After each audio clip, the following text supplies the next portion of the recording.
El extraño. Howard Phillips Lovecraft.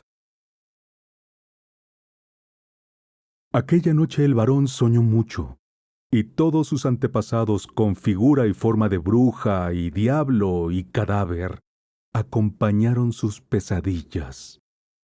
Keats. Desdichado aquel a quien los recuerdos de la infancia solo traen temor y tristeza. Infeliz del que mira atrás y no ve más que horas de soledad en amplias y lúgubres estancias con negras colgaduras y enloquecedoras hileras de libros antiguos.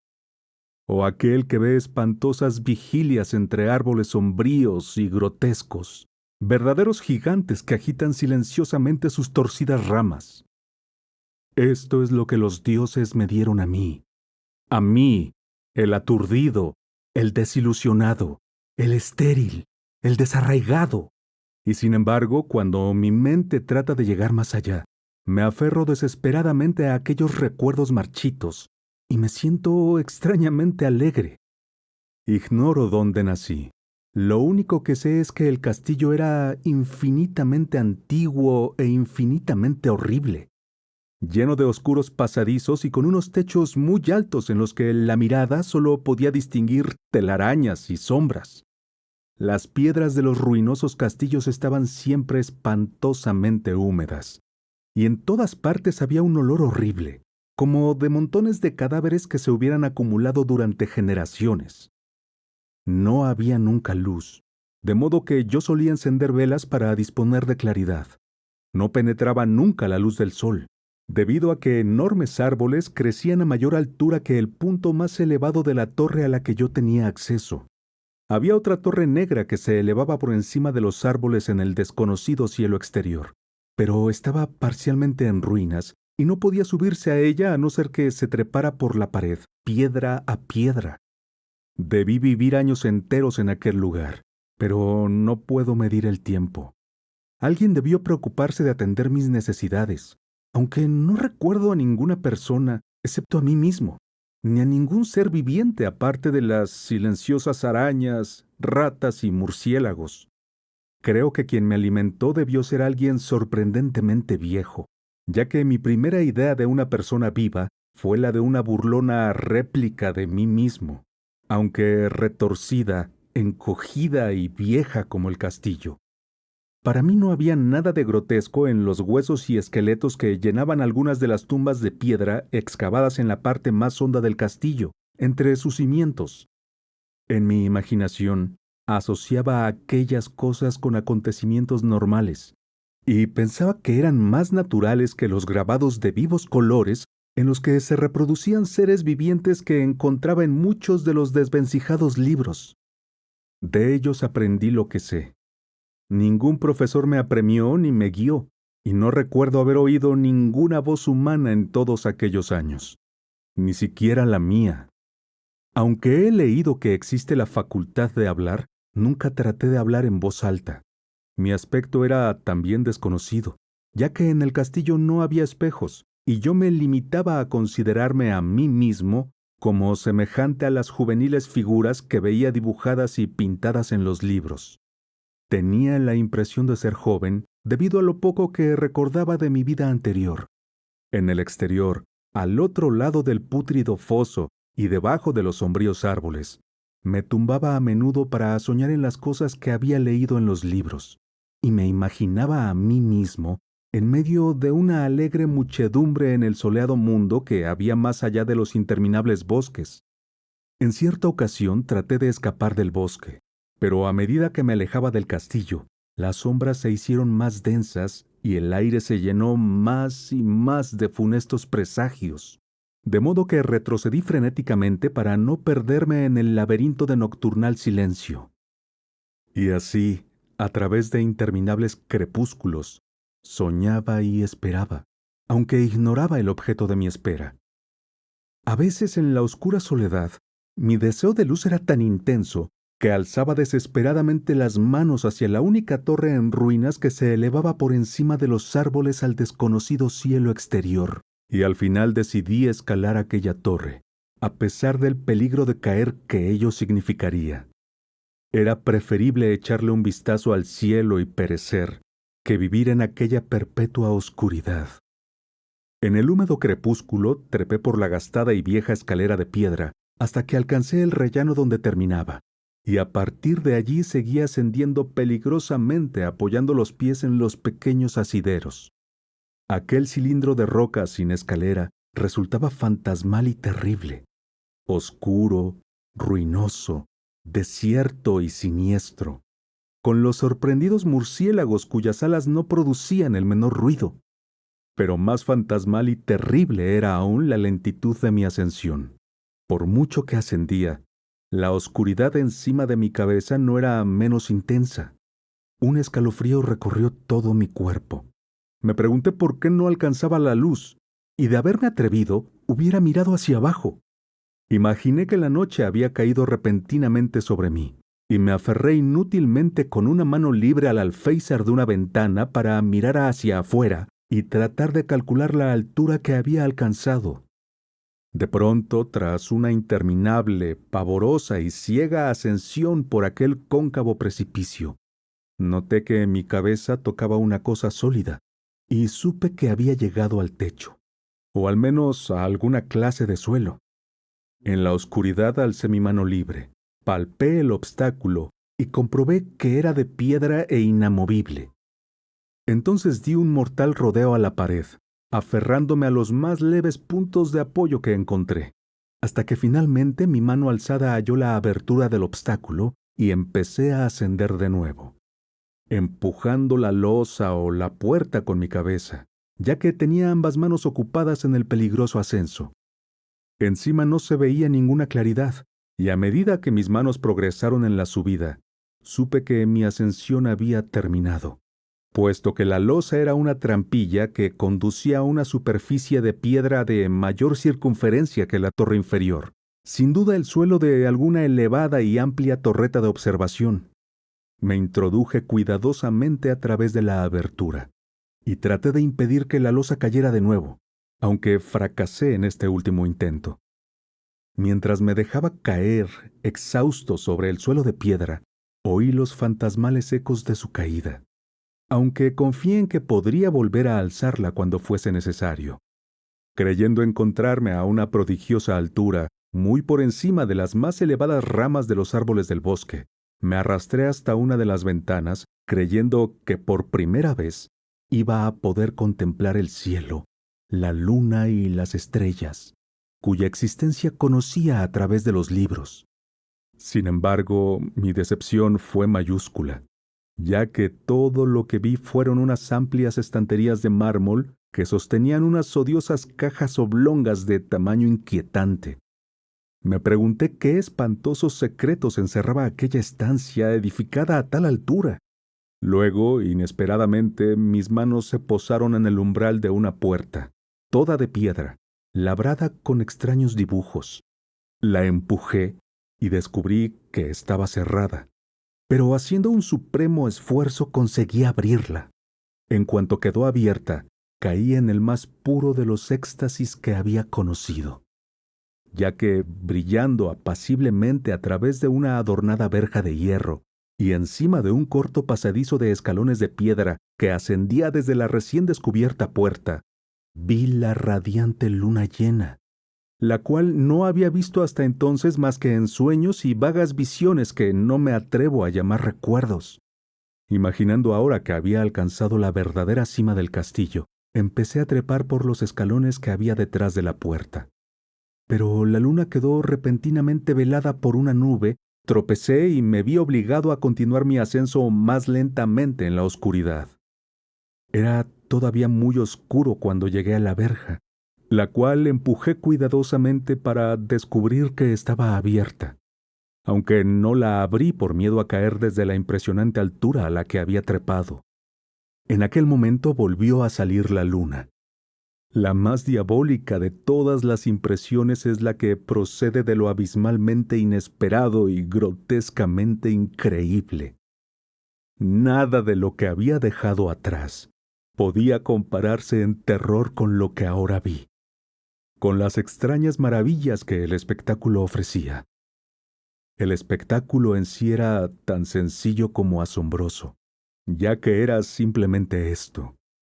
En vez de una perspectiva de copas de árboles contemplados desde una elevada eminencia, detrás de la verja había ni más ni menos que el sólido suelo, sembrado de losas y de columnas de mármol oscurecido por la sombra de una antigua iglesia de piedra, cuyo ruinoso campanario brillaba espectralmente a la luz de la luna. Medio inconsciente abrí la verja y avancé unos pasos por el sendero de blanca grava que corría en dos direcciones. Mi cerebro, sumido en un verdadero caos, seguía aferrado a su frenético deseo de luz, y ni siquiera la fantástica maravilla que acababa de presenciar pudo detener mis pasos. No sabía ni me importaba si lo que me estaba sucediendo era locura, sueño o magia. Estaba decidido a contemplar la claridad y la alegría a toda costa. Ignoraba quién era o qué era yo, y qué podía ser lo que me rodeaba. Aunque mientras seguía avanzando, empecé a tener conciencia de una especie de espantoso recuerdo latente que hacía que mi avance no fuera totalmente casual. Pasé debajo de un arco que daba fin a la zona de losas y columnas, y vagabundeé a través del campo abierto, a veces siguiendo el camino visible, a veces abandonándolo de un modo muy curioso para cruzar unos prados en los que solo unas ocasionales ruinas hablaban de la antigua presencia de un camino olvidado. En un momento determinado crucé un riachuelo, por un lugar en el cual se veían los restos de lo que había sido un puente.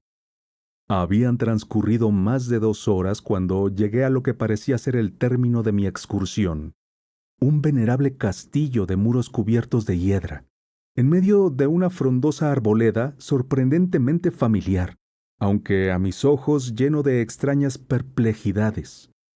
Vi que el foso estaba lleno y que algunas de las torres se habían caído. En cambio, veíanse unas alas nuevas que confundían mis recuerdos, si es que se trataba de recuerdos. Pero lo que observé con más interés y deleite fueron las abiertas ventanas, esplendorosamente iluminadas, y dejando pasar al exterior unos alegres sonidos. Acercándome a una de ellas, miré al interior y vi a un grupo de seres extrañamente vestidos. Estaban muy alegres y se hablaban vivamente unos a otros.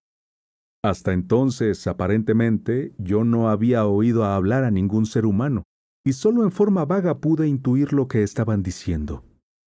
Algunos de los rostros parecían traerme recuerdos increíblemente remotos, otros me resultaban por completo desconocidos.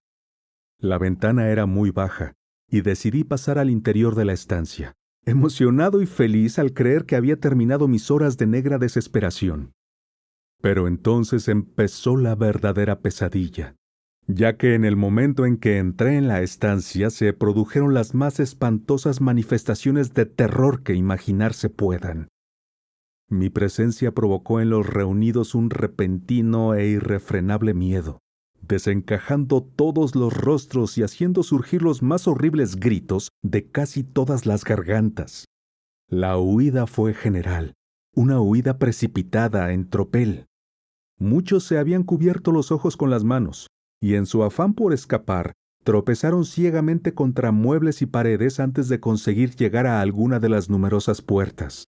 Los gritos resultaban impresionantes, y mientras estaba de pie en el centro de la iluminada estancia, solo e intrigado, escuchando los pasos precipitados de los que tan misteriosamente acababan de huir, temblé al pensar en lo que les había aterrorizado y que yo no había sido capaz de ver. A simple vista, la estancia parecía desierta, pero cuando avancé hacia una de las alcobas, creí detectar una presencia allí. Tuve la impresión de que algo se movía detrás del arco dorado que conducía a otra estancia similar. A medida que me acercaba al arco, aquella presencia se hizo más clara. Y luego, con el primero y último de los sonidos pronunciados por mí, un aullido que me impresionó casi tan profundamente como la visión que lo causaba, me encontré delante de la inconcebible, indescriptible y espantosa monstruosidad, cuya aparición había convertido a un grupo de alegres contertulios en un rebaño de delirantes fugitivos. No puedo describir su aspecto, ya que estaba compuesto de todo lo que es sucio, desagradable, detestable y anormal. Era una fantasmagórica mezcla de putrefacción, vejez y descomposición. La pútrida imagen de una malsana revelación, la espantosa representación de lo que la piadosa tierra debe ocultar para siempre. Dios sabe que no era de este mundo, que hacía muchísimo tiempo que no era de este mundo. Pero noté horrorizado que su aspecto general recordaba la forma de un cuerpo humano. Quedé casi paralizado y ni siquiera tuve fuerzas para huir como habían hecho los demás. La visión de aquel monstruo me había sumido en una especie de hechizo. Mis ojos no se apartaban de aquellas cuencas vacías que se negaban a cerrarse. Traté de alzar la mano para interponerla entre mis ojos y la monstruosa visión, pero estaba tan pasmado que mis nervios no consiguieron hacer obedecer del todo a mi brazo. La tentativa, sin embargo, bastó para hacerme perder el equilibrio, hasta el punto de que tuve que avanzar unos pasos tambaleándome para no caer. Y mientras avanzaba me di cuenta, con creciente horror, de que la cosa se acercaba más a mí, respirando de un modo espantoso. Me pareció oír el sibilante sonido de su respiración. Enloquecido encontré las fuerzas necesarias para alzar una mano, protegiéndome contra la horrible aparición. Y en un cataclismológico segundo de pesadilla cósmica, mis dedos tocaron la putrefacta garra del monstruo detrás del arco dorado. Y en aquel mismo instante, algo pareció desgarrarse en mi cerebro y me sentí inundado por una avalancha de recuerdos. En aquel terrible segundo supe todo lo que había sido. Recordé el otro lado del terrible castillo y de los árboles, y reconocí el ahora modificado edificio en el cual me encontraba. Y lo más terrible de todo, reconocí la impía abominación que me estaba mirando fijamente mientras yo apartaba con precipitación mis manchados dedos de los suyos. Pero en el cosmos, del mismo modo que existe la amargura, existe también el bálsamo. Y este bálsamo es el nepente. En el supremo horror de aquel espantoso segundo olvidé lo que me había horrorizado, y la avalancha de negros recuerdos se desvaneció en un caos de reverberantes imágenes. Como en un sueño, huí de aquel lugar maldito, y corrí silenciosa y rápidamente a la luz de la luna. Cuando estuve de regreso en el lugar donde se alzaban las losas y las columnas de mármol, me di cuenta de que no me era posible abrir la trampilla de piedra. Pero no lo lamenté, ya que había llegado a odiar el viejo castillo y los árboles que lo rodeaban. Ahora cabalgo con los burlones y amigables vampiros en el viento nocturno, y de día juego entre las catacumbas de Nefrenka, en los ocultos y desconocidos valles de Hadot, en el Nilo. Sé que la luz no es para mí, excepto la de la luna sobre las tumbas de roca de Neb, y sé que no puedo aspirar a ninguna diversión, aparte de los festejos que Nitocris celebra detrás de la gran pirámide. Pero en mi nueva selvatiquez y libertad, casi doy la bienvenida a la amargura de un ser extraño, ya que a pesar de que el nepente me ha tranquilizado siempre, sé que soy un extraño en este siglo y entre aquellos seres que todavía son hombres. Lo he sabido desde que alargué mis dedos hacia la abominación que se encontraba detrás de aquel arco dorado.